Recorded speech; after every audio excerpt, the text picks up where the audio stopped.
तो चलिए आगे बढ़ते हैं। इंदौर में मुख्यमंत्री मोहन यादव ने वीरगढ़ी हनुमान मंदिर स्थित प्राचीन बावड़ी का दौरा कर पूजा अर्चन की और जल संरक्षण को लेकर राज्य सरकार की प्राथमिकताओं को सामने रखा। मुख्यमंत्री ने कहा कि प्रदेश में गुड़ी पड़वा से 30 जून तक जल गंगा संरक्षण अभियान चलाया जा रहा है, जिसके तहत 2 लाख से अधिक जल संरचनाओं पर काम हो रहा है।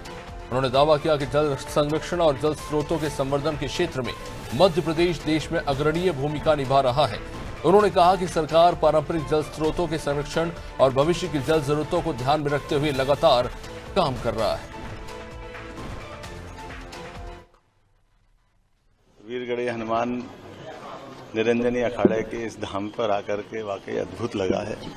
हमारी सरकार के द्वारा हर साल गुड़ी पड़वा से लगाकर 30 जून तक जो जलगंगा संरक्षण का काम चल रहा है, लगभग 2 लाख से ज्यादा जल रचनाओं पर अलग अलग प्रकार से काम करना है। यहाँ की हरियाली बता रही कि वाकई ये अद्भुत स्थान है।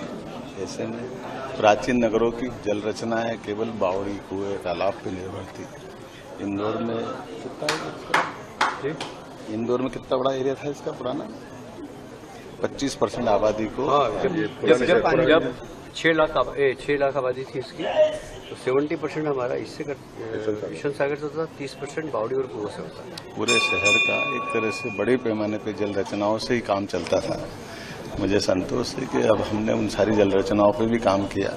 इस आधार पर माननीय मोदी जी की सरकार के द्वारा जल संरक्षण को लेकर के मध्य प्रदेश नंबर 1 की स्थिति में है।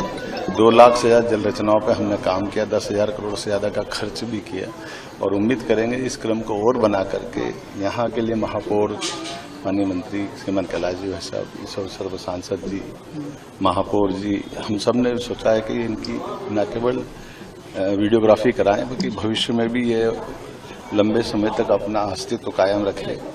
संरक्षण को लेकर के सारे काम हम करने को तैयार। मेरी अपनी ओर से